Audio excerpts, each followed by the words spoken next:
que a paz do Mestre possa nos envolver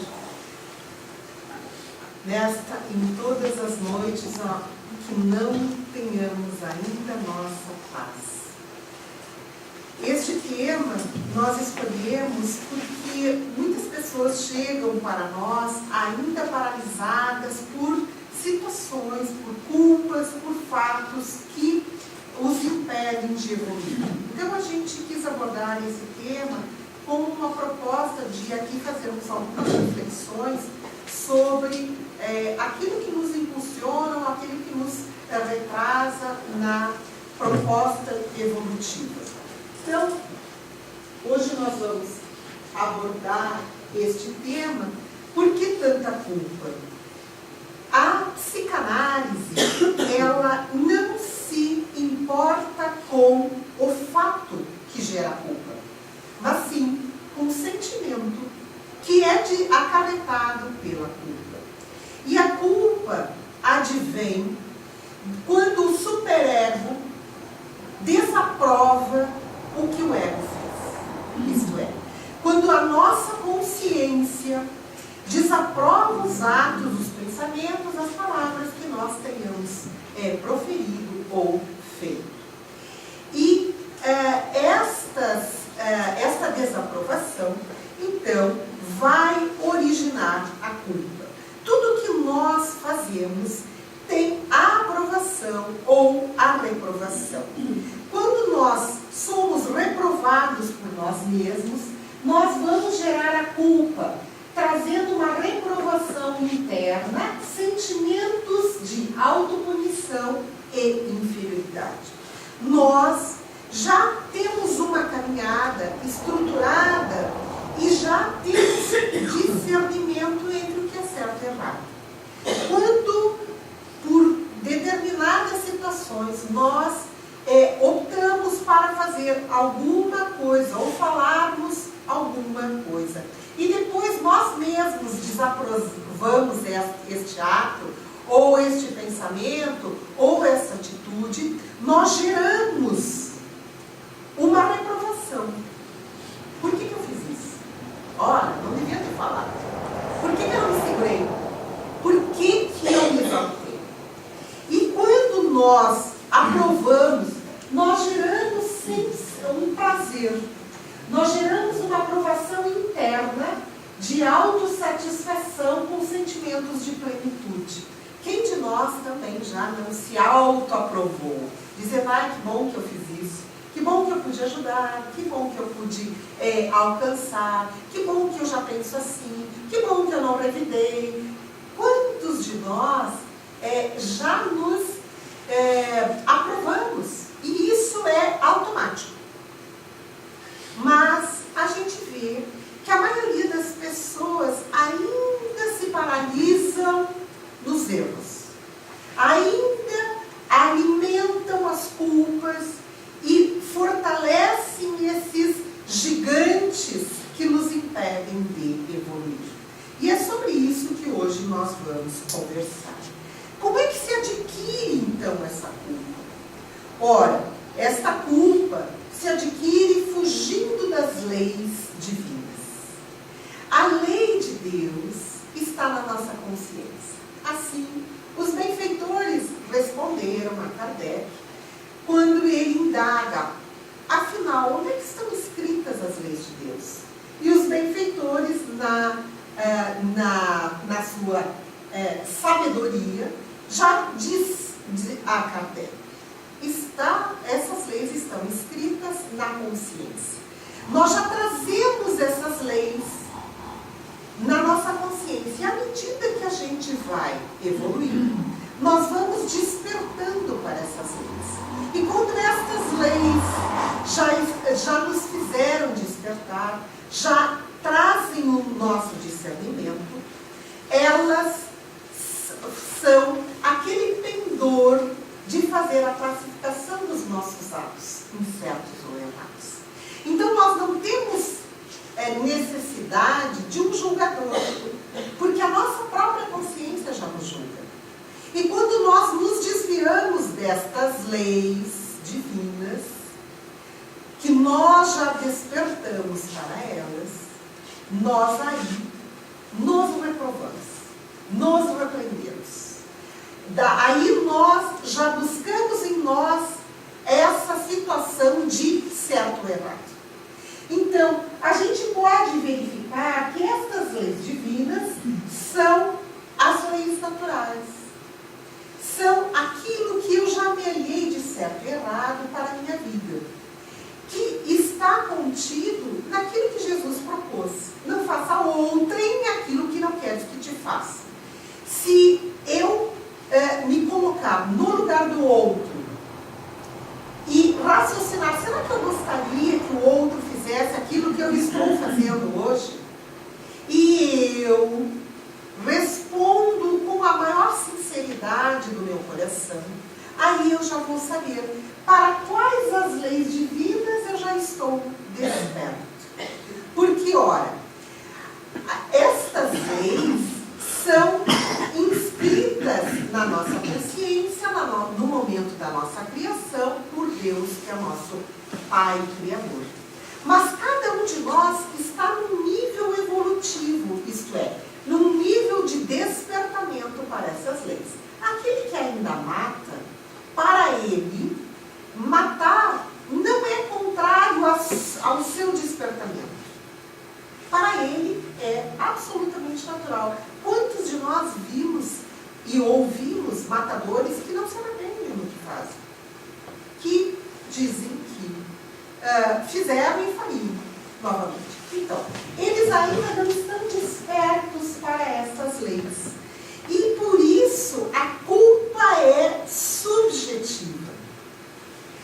Por isso que às vezes nós dizemos para os nossos amigos, eu fiz isso, eu não faria. E o outro diz assim, não dá bola. Isso aí não foi nada. Mas para mim é uma profunda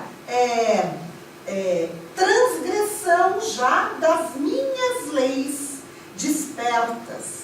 Para mim aquilo é muito grave. Então, nós temos já este juiz, que é a nossa consciência, que nos faz a balize do que é certo e do que é errado. Então, essa culpa se adquire de acordo com o processo evolutivo de cada um. E para tanto, é necessário que esta lei esteja desperta na nossa consciência. E quando ela está desperta, não adianta enganar. Eu posso enganar para os outros, mas eu, como juiz, saberei me julgar.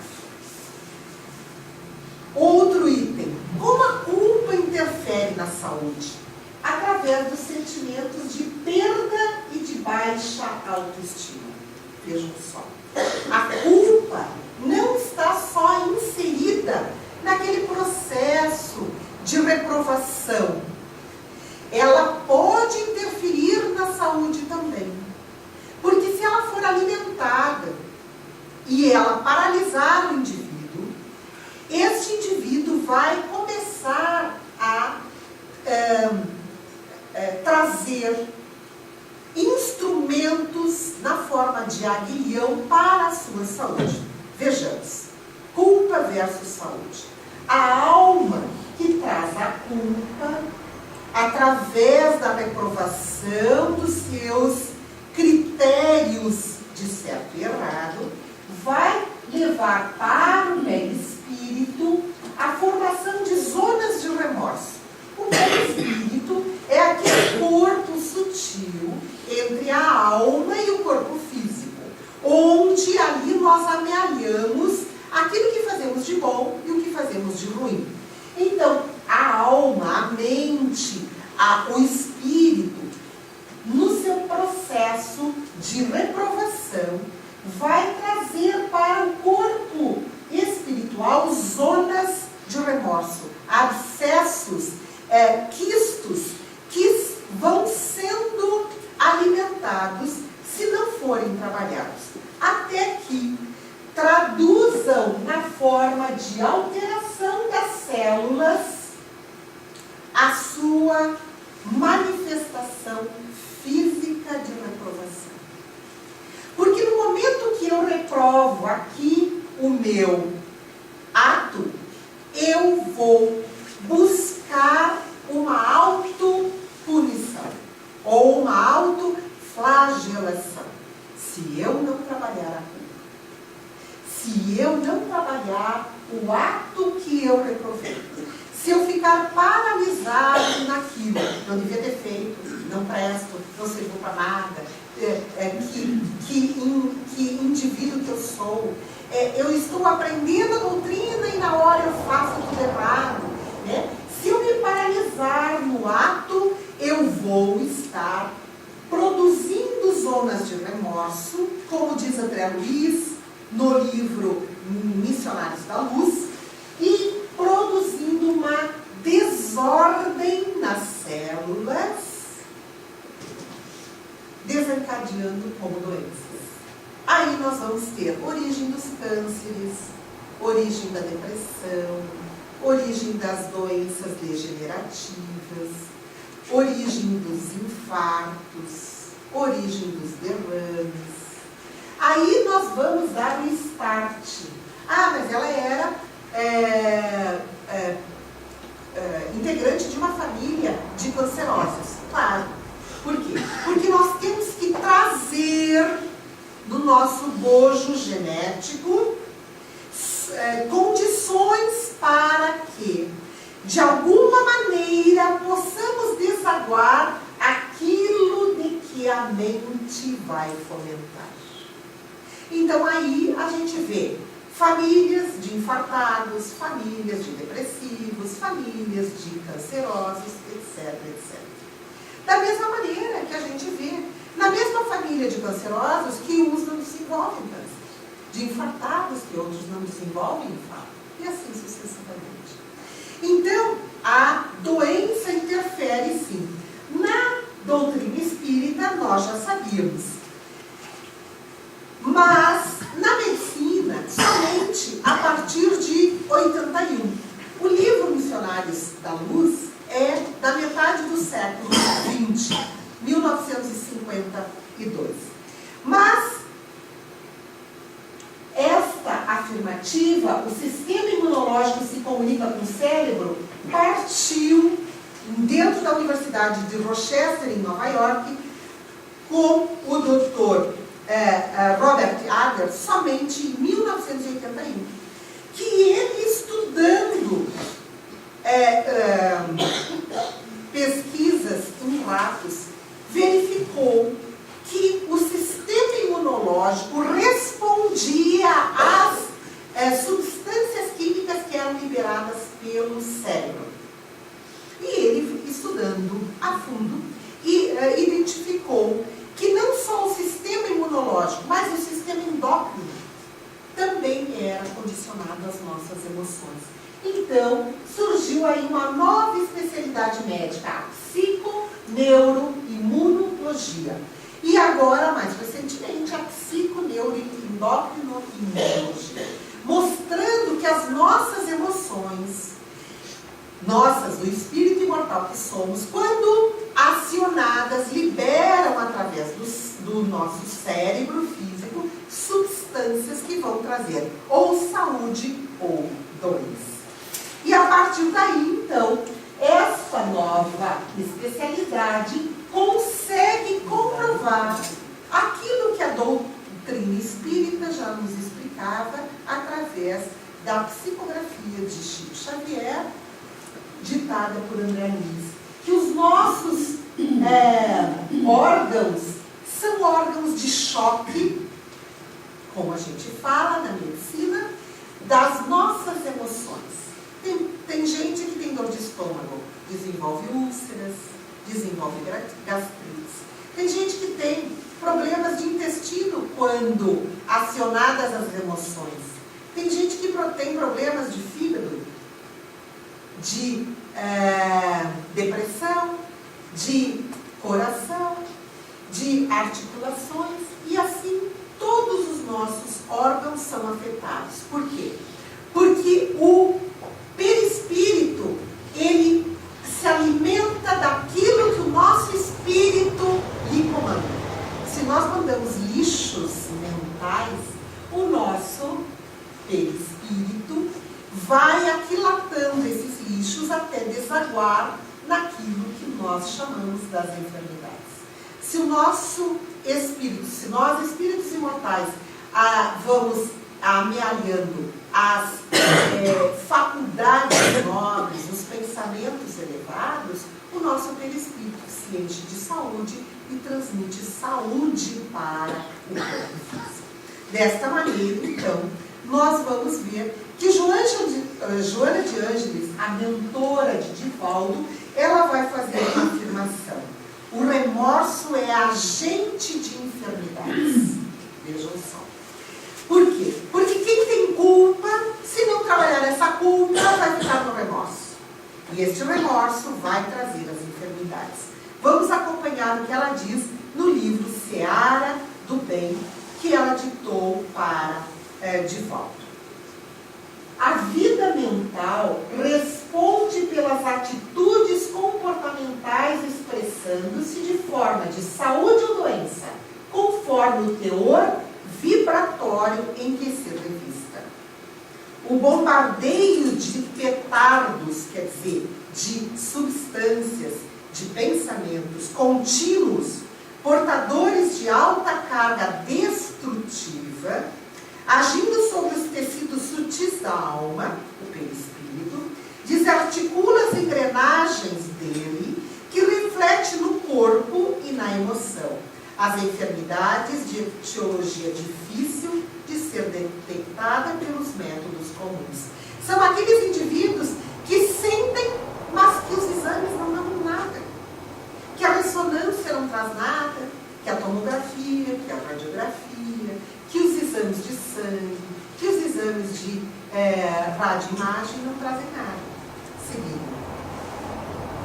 Acumulando cargas deletérias, isto é, negativas, desconjuntam-se os delicados tecidos sustentados pela energia, ocasionando os desastres no campo da inarmonia, proporcionadora de distúrbios variados e contaminações compreensíveis.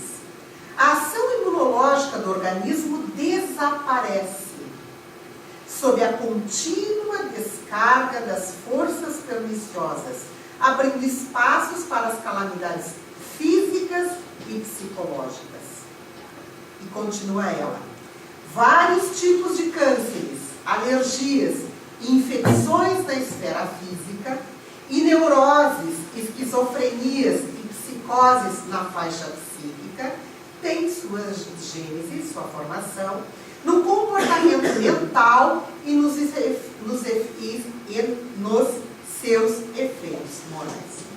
Então vejam como aí a gente consegue compreender aquelas distonias mentais dos indivíduos que amealham profundas culpas, que se paralisam por atos errados que cometeram, que não trabalham os seus erros. Ora, quem de nós não erra?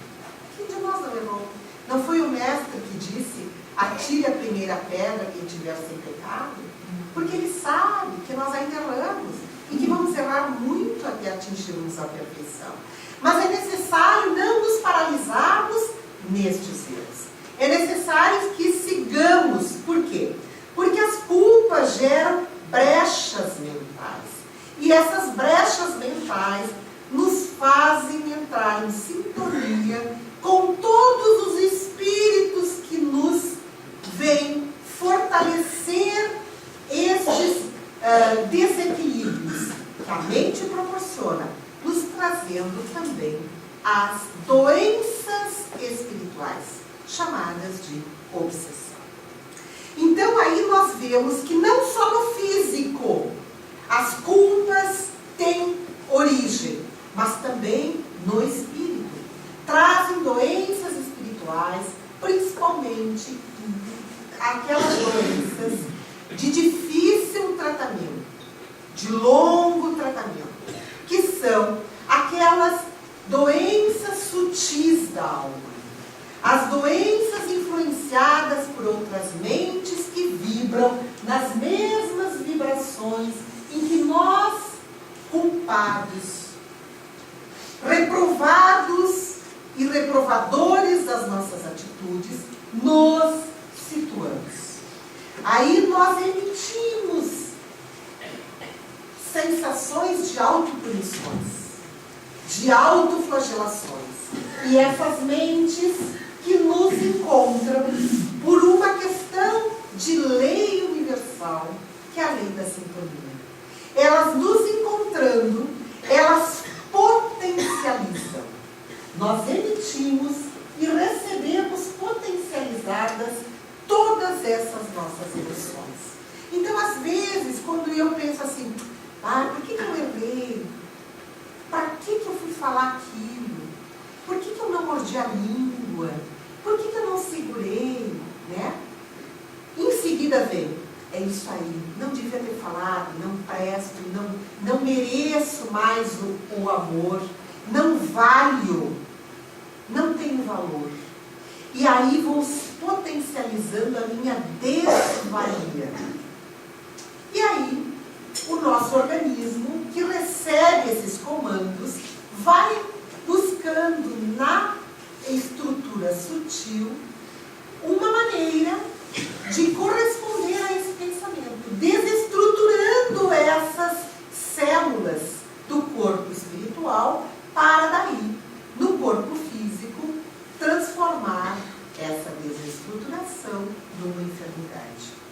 Então, nós vamos trazer dois exemplos. O beijo de Judas Iscariotes, que ao proferir, identifica Jesus para os soldados romanos, que comete o erro e que depois, pela culpa, pelo remorso, devolve as moedas, as tais das 30 moedas de prata, e sai dali para enforcar-se. Por quê? Porque a culpa de ter entregue o meigo Rabi nas mãos dos seus opositores lhe paralisa a ação a tal custo que ele não vê saída e busca o suicídio. Ao contrário de Pedro, que também nega o mestre, que também diz que não conhecia o Nazareno, que também se esconde através da sua covardia moral. Em vez de se paralisar diante do erro, ele passa a pregar a boa nova. Passa a trabalhar naquilo que lhe trouxe a grande culpa da sua vida. E passa a reparar. E passa a trabalhar para diminuir aquilo que poderia amealhar o remorso na sua vida. E daí, Pedro torna-se o grande pregador da boa nova. É isso que nós precisamos entender. Que todos nós erramos e vamos errar. Mas que os nossos erros não podem nos paralisar.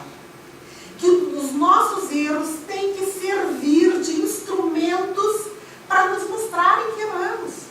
E que devemos errar, como eu sempre digo, erros novos. Não errarmos sempre os mesmos erros. Erramos porque não sabemos. Porque fomos criados por Deus como simples ignorantes das leis divinas. Que à medida que vamos trabalhando essa nossa evolução, vamos aprendendo o que é certo e o que é errado, através das experiências. Então, nós precisamos encarar a culpa, não nos paralisarmos. E como vamos encarar a culpa? Não podemos fugir da realidade.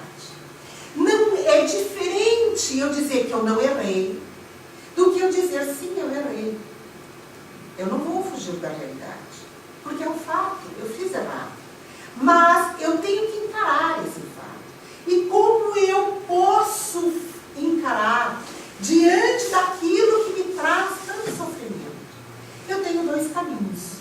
Ou o remorso, a paralisia e as enfermidades, ou o arrependimento, a reparação, que é a ação positiva a que propõe Jesus, e a saúde física, mental e espiritual. Nós sempre temos liberdade de escolha. O mestre já veio nos ensinar que a escolha é nossa. Ele veio nos orientar, mas ele não nos impôs nada, nos mostrando que o Pai nos criou no livre-arbítrio. Então, esta liberdade nos faz donos do nosso destino. Não é porque nós erramos que nós estaremos presos àquele erro. Não. Nós podemos, o quanto antes, tomarmos essa ação positiva na reparação. Então, o arrependimento é o primeiro passo, mas ele não basta. Eu não posso me paralisar no arrependimento e ficar amealhando o remorso. Ele deve vir para me mostrar que eu errei. Mas ele deve ser rápido o suficiente para não impedir que eu siga na reparação. Então, o processo de reparação não é punitivo ou compensatório, mas é sempre educativo. Eu me eduquei por este caminho que eu escolhi, deu errado. Então, eu tenho que retomar e fazer um outro caminho, porque por este caminho não vou acertar. Os erros não são atestados de fracassos. Olha que frase bem linda. Mas oportunidades preciosas de iluminação interior. Isso está no livro do Leon Denis, O Problema do Ser do Distinguidor. Os erros não são atestados de fracasso, gente. Nós erramos porque a gente não conhece o caminho. Deus nos deu liberdade de escolhermos. A gente foi por um caminho, não deu certo, errou. Mas não é atestado de fracasso, é oportunidade de iluminação interior. E Kardec traz uma definição de arrependimento no livro Céu e Inferno maravilhosa. O arrependimento é o primeiro passo para o melhoramento. Mas ele apenas não basta, sendo necessárias ainda a expiação e a reparação. Então vejamos. O arrependimento é o primeiro passo, porque tem, como eu falei antes, muitos que dizem, não me arrependo do que eu fiz. Faria de novo. Então, para este, ainda não chegou o discernimento entre o certo e o errado. Para aquele que já chegou, o arrependimento é o primeiro passo, mas não basta. Precisa a expiação e a reparação. O que é a expiação? É eu sentir também o mal que causei. Pode ser da mesma maneira, pode ser de maneira diferente. Então, me arrepender não basta. Quer dizer que, se antes de morrer eu me arrepender de todos os males que eu pratiquei, eu não vou para o céu? Não vai. Arrepender-se não basta. Há necessidade de expiar, isto é, sentir o mal que eu produzi. Às vezes nós pedimos para sentirmos da mesma maneira. Se eu ateei fogo em alguém, eu quero morrer, desencarnar, sob a ação da chama. E ontem ainda a gente viu um menino que morreu queimado, né? Jogou álcool num foguinho que tinha feito com papéis e pegou fogo, 80% do corpo dele e morreu queimado. A gente diz, como que Deus permite um menino de 8 anos morrer queimado? Não é um anjinho, uma criança de 8 anos. O corpo é de 8. O espírito, às vezes, é muito mais velho do que os próprios pais. Então, às vezes, nós pedimos para expiarmos o sofrimento que causamos no outro da mesma maneira. Às vezes, não. Depende do nosso grau, da nossa necessidade evolutiva. E, além disso, é necessário também a reparação.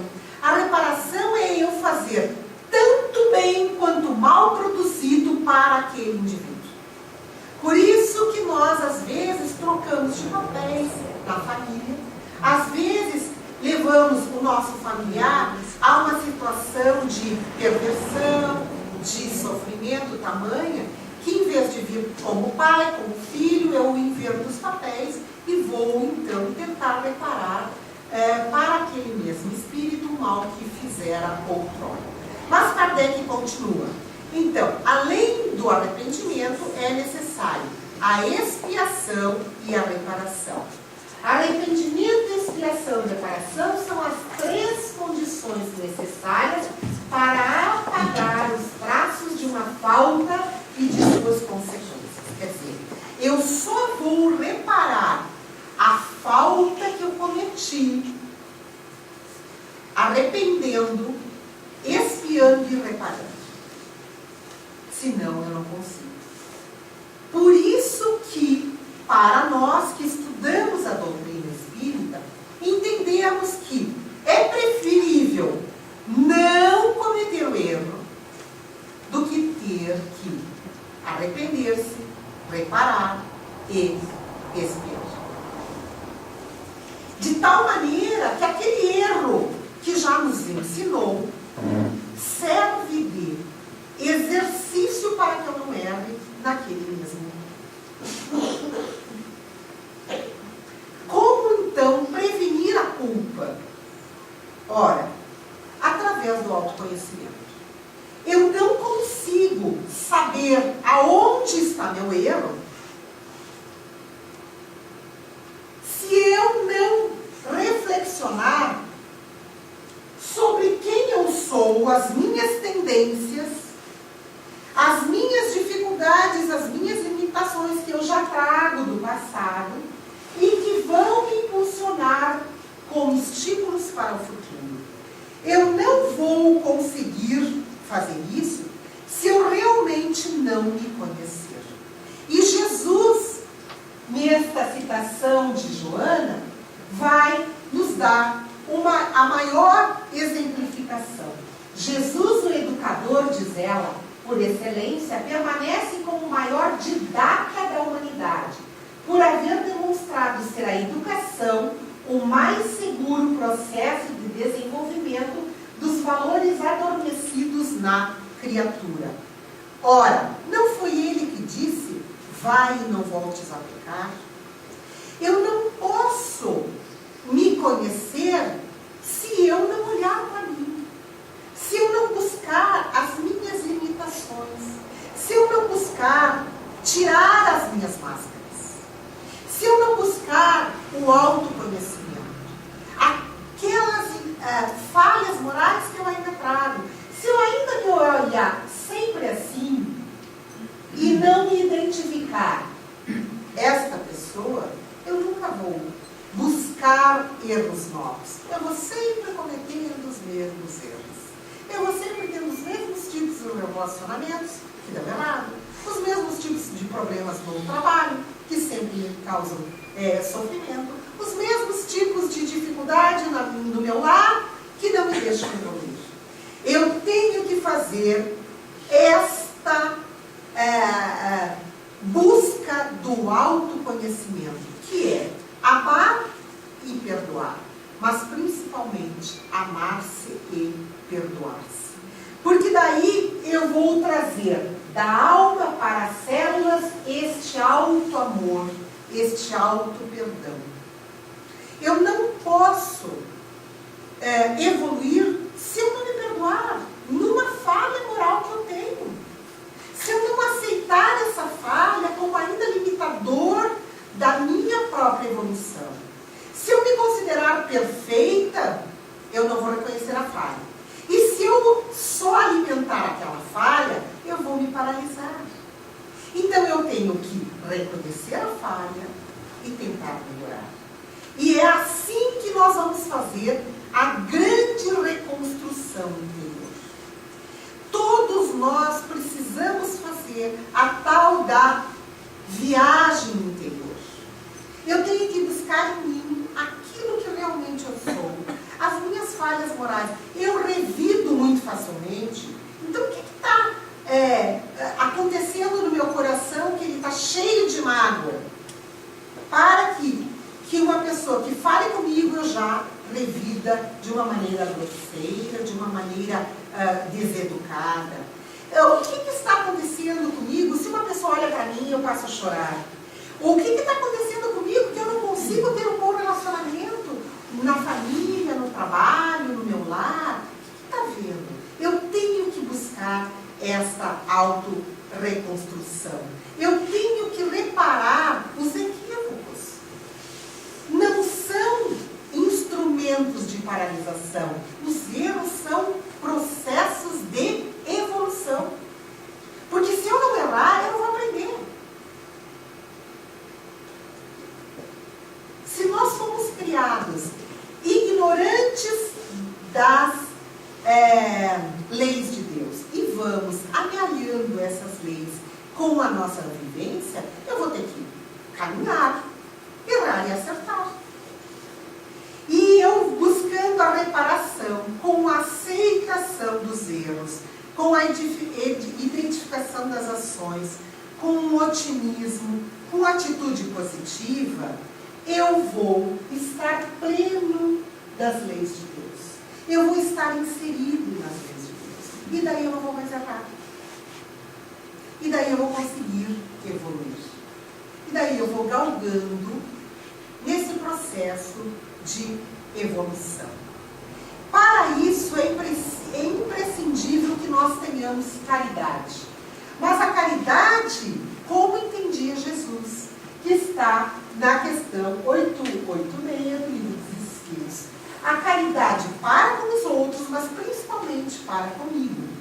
Que é a benevolência para com todos, e esse todos me inclui, a indulgência para com as faltas alheias e para com as minhas faltas, e o perdão das ofensas dos outros e as minhas.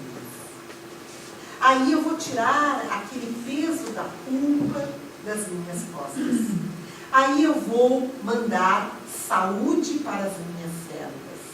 Aí eu não vou deprimir, eu não vou adoecer, eu não vou infartar, eu não vou degenerar. Por quê? Porque eu estou no processo de construção do meu próprio ser.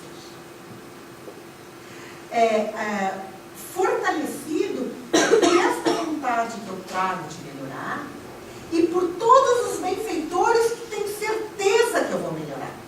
Eu posso não ter, mas eles têm, porque é da lei do progresso. Eles sabem que a gente vai melhorar. A gente é que nem criança, bebê. Bate pé, chora, fica escondidinho no quarto escuro, não quer levantar. Quando a gente se dá conta que nós temos um amparo dos benfeitores muito maior do que aqueles que nos querem derrubar, porque a lei é de progresso, porque o Pai é de amor, porque Jesus é o nosso guia, porque o anjo guardião é o nosso mentor. Como nós não vamos dar certo? Se o Pai tem certeza da nossa evolução, como nós não vamos dar certo? Mas nós temos que agir. Nós temos que começar. Por isso essa pergunta, para que tanta culpa? Se Jesus veio nos dizer que há muitas moradas na casa do Pai, que ninguém chega à casa do Pai se não nascer de novo, que é preciso perdoar, porque ele sabia que nós somos renitentes em não perdoar. Se Jesus veio para nós e disse que nós teríamos aflições, todos os ensinamentos, por que tanta culpa? Errei. Todo mundo erra. Agora, errar de novo é burrice. É ficar no mesmo lugar. Então, vamos aproveitar essa oportunidade da reencarnação bendita, desse presente maravilhoso que Deus nos deu. Nós estamos aqui para evoluir. É a única tarefa nossa. A nossa evolução. Quando nós podemos evoluir, nós vamos fazer com que os outros que estão ao nosso redor também evoluam. Nós vamos querer que o outro evolua. Mas ele também vai ter que fazer a sua parte. Porque a tarefa dele também é a sua evolução.